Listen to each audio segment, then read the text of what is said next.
Good evening. For Telesur, I'm Cody Weddle in Caracas, Venezuela. Venezuelan President Nicolas Maduro confirmed the detention on Thursday of ultra-right-wing Caracas Mayor Antonio Ledesma.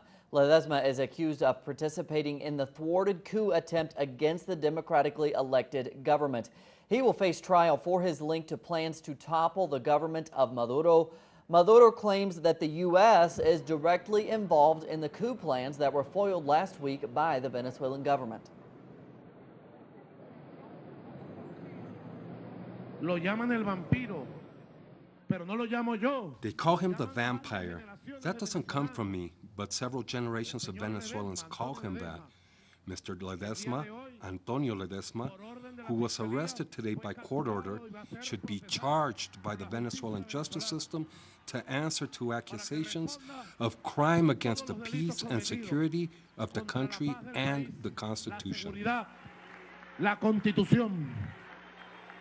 The Group of 77 and China have slammed the United States government's decision to extend its unilateral sanctions against the Venezuelan government. They also ratified their solidarity and support for the Venezuelan government and said that the U.S. measures do not contribute to dialogue and understanding. The Secretary General of UNASUR, Ernesto Samper, will travel to Caracas next week to push for dialogue between the government of Nicolas Maduro and sectors of the opposition. Our idea is to work in this space, to listen to the voice of the government, the voice of the opposition. This way, we have the best chance of a peace solution, democratic and according to the Constitution and laws. The United States moved to play a more direct role in Colombia's peace talks, naming Bernard Aronson as a special envoy to the process. Aronson is a former U.S. Assistant Secretary of State for Inter-American Affairs. As a close ally of Colombia, the White House has said they have responsibility to do what it can in order to help Colombia to achieve that peace. Colombian President Juan Manuel Santos requested a more direct U.S. role in ending the 5 decades-long war during a visit by Secretary of State John Kerry in Bogota in December. That first, while significant obstacles remain, a negotiated peace in Colombia is absolutely worth pursuing and absolutely worth assisting if we are able to. And second, as Colombia's close friend and ally, the United States has a responsibility to do what it can in order to help Colombia to achieve that peace. U.S. House of Representatives Minority Leader Nancy Pelosi has said the U.S. Congress should work quickly to end the decades-old blockade against Cuba. It comes as she returns home from her meeting with Cuban Vice President Miguel Díaz-Canel and other Cuban officials on Thursday. It marked the first time the Vice President has received an official U.S. delegation. 2 Peruvian naval officers face treason charges on allegations that they spied for Chile. It's a case that threatens to derail newly improved relations between the 2 Andean countries. Raul Mora now with the update. Information has leaked to the media about 2 Peruvian Navy officers who are accused of treason and espionage. A counterintelligence operation found out that these officers have traveled internationally several times, presumably to meet with Chilean agents who were posing as businessmen. Others might be implicated. The minimum penalty for such acts of treason is 25 years in prison. President Ollanta Humala called immediately an urgent meeting with other political forces in Peru, and he stated that this might complicate relations with Chile. In response, the Chilean government has issued a statement denying any involvement and stating they do not have anything to do with espionage. Reporting from Lima, Peru, for Telesur, Rael Mora. Over 100,000 new jobs are forecasted in Argentina following that country's agreement with China earlier this month. Telesur's Argentina correspondent Lo Poblete with the details. Specialists in Argentina have strongly praised the trade agreement signed between Argentina and China, following President Cristina Fernández's official state visit to the Asian giant in early February. Under the agreement, China will help finance the construction of 2 hydroelectric dams and the recovery of the Belgrano Cargo Railroad in central North Argentina, which will be completely restored. The countries also agreed an $11 billion currency swap that will strengthen the reserves of the Argentine Central Bank and open Chinese markets to Argentine exports. Argentina demands things that China has to offer at a price lower than the rest of the world, fundamentally in areas of technology and civil engineering. That is, civil engineering technology and large construction works. The specialist consulted by Telesur highlighted that the infrastructure projects that are a part of the bilateral agreement with China are of enormous importance, stimulating the creation of many new jobs in the country. These projects are what are called intensive labor, that is, they employ a lot of people. At a time like this, with the global economic depression, a way to solve the issue, and above all, address the problems of unemployment, is with large infrastructure projects, potentially generating direct and indirect employment, from the consumption generated by having so many people employed. The recently signed agreements with China in various fields of national development will generate more than 100,000 new jobs in Argentina. From Buenos Aires, Leo Politegoduti, Telesur. Brazilian President Dilma Rousseff says that the Brazilian Social Democratic Party government of the 1990s was in part responsible for allowing multi-billion-dollar corruption scandals to develop in the state-run oil company Petrobras. At that time, the party was led by Fernando Henrique Cardoso. Rousseff says that the diversion of huge sums of money from the company was the work of individuals who must take responsibility, not the institution as a whole. If in 1996 and 1997 the correct investigations and punishments had been carried out, we would not be seeing this case of a Petrobras employee who remained for more than 10 years, nearly 20 years, practicing acts of corruption. Rousseff also spoke of the financial situation in Greece as the new Greek Prime Minister Alexis Tsipras seeks support from the European Union. Brazil really hopes that Greece can enter into a better situation, can find a solution within the European setup. It is important for all of us because it will stand as an index of the European recovery as a whole if Greece can enter into conditions of growth and improved employment. So for all of these reasons, we will be discussing this further. Eurozone finance ministers reached an agreement to extend Greece's financial rescue by 4 months. The Dutch finance minister and head of the Eurogroup said that Greece had repeated its commitment to honor all debt in a timely manner. The deal removes the immediate risk of Greece running out of money next month.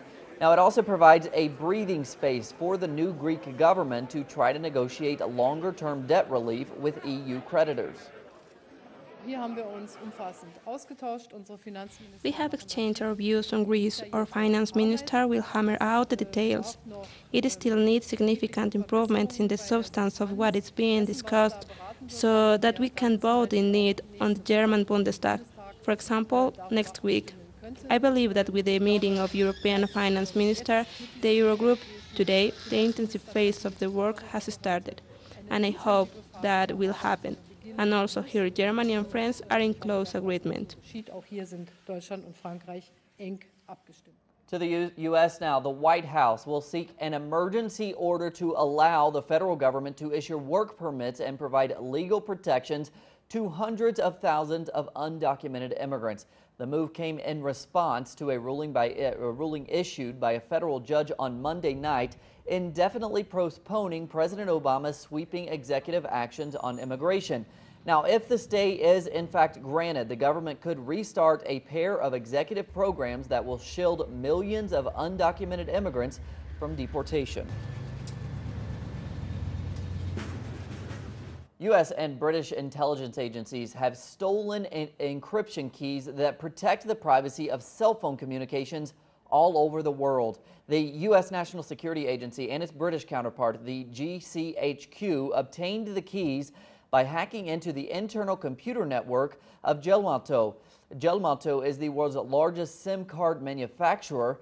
The revelation comes from top secret documents made public by NSA whistleblower Edward Snowden.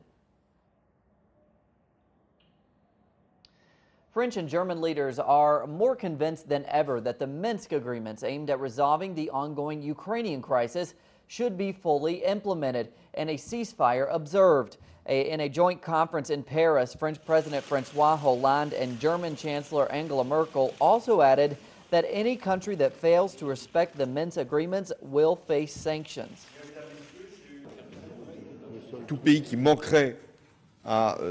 Any country which does not stick to its word would necessarily be subjected to restrictions, sanctions. But that's not our intention. Our intention is not to pronounce sanctions. Our intention is to manage to achieve peace in Ukraine. British Prime Minister David Cameron warns Russian President Vladimir Putin of, quote, more consequences if the ceasefire in Ukraine does not hold. What we need to do now is to deliver the strongest possible message to Putin and to Russia that what has happened is unacceptable, that these ceasefires need to hold, and if they don't, there will be more consequences, more sanctions, more measures. The truth here is that we have to be clear that we're prepared to do this for the long term, and that Russia should not make the mistake of thinking in any way that America, Britain, France or Germany will be divided or will be weak. We won't. We'll be staunch, we'll be strong, we'll be resolute, and in the end, we'll prevail. UN war crimes investigators say they are considering publishing their secret list of suspects involved in Syria's 4-year war.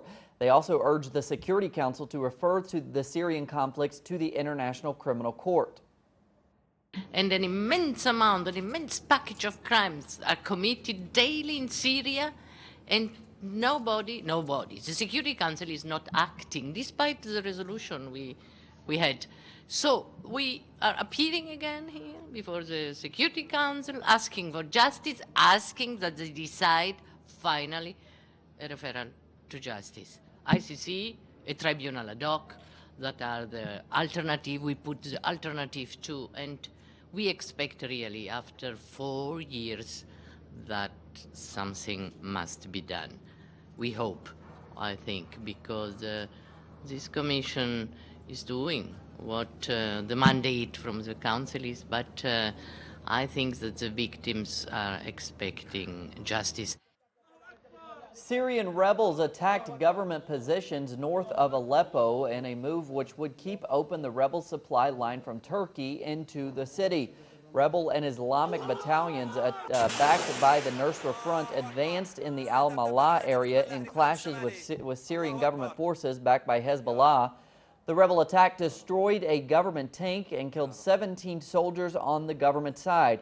9 rebels were killed, according to the Syrian Observatory for Human Rights.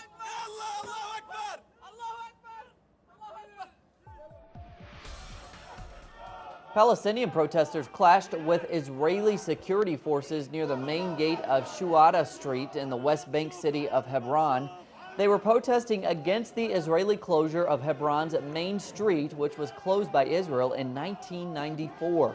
The demonstrators called for the street to be reopened while participants chanted, quote, "Free, free Palestine," end quote. And staying in Palestine, extreme weather conditions have hit the coastal enclave, causing a wave of problems. Noor Harazin now with more. A new storm has hit Palestine this morning, causing temperature to drop to 5 degrees centigrade. The weather conditions, including heavy winds, prompted Israeli authorities to order the Ashdod seaport closed. Palestinian rescue teams said that at least 120 storm-related incidents were reported this Friday morning in the towns and cities of the West Bank that left over 20 people injured. Here in the Gaza Strip, despite the fact that there was no snow, rain started to compose floods in several districts, forcing tens of Gazan families to evacuate their homes. The director of public relations for the main electricity authority in Gaza, Jamal Derdisawi, warned that the company would not even be able to meet the maximum 6-hour electricity provision due to the winter weather and to consumers' increasing demands. And as the Israeli-inflicted humanitarian crisis in Gaza is worsening, affecting the enclave's economy, morale is also on a downward trend due to the harsh winter conditions. Noor Harazin, Telesu TV, Gaza. Taking a look at sporting news now. Chelsea manager Jose Mourinho admits he is ashamed following the now infamous racist incident involving the club's fans in Paris last week. We feel ashamed, but maybe we shouldn't, because we are not. I refuse to be connected with these people. I'm connected with Chelsea. I'm connected with so many good things this club defends and represents. The fact that the main actor and the director of the civil rights film Selma got partially snubbed out of the Oscars race is not that surprising, according to some race analysts. According to the director of the UCLA Center for African American Studies, Darnell Hunt, Academy members who vote for the Oscars are about 93% white, and the institution is, quote, falling further and further behind because America is more diverse. About 6,000 members, about 93% of those members are white, and about 70-something% are male, and the average age is about 63. So if you have to kind of go through that funnel, and you have this club of folks who have a particular type of experience and a particular way of thinking about film, it's probably going to be unlikely that a lot of diverse projects are going to be considered.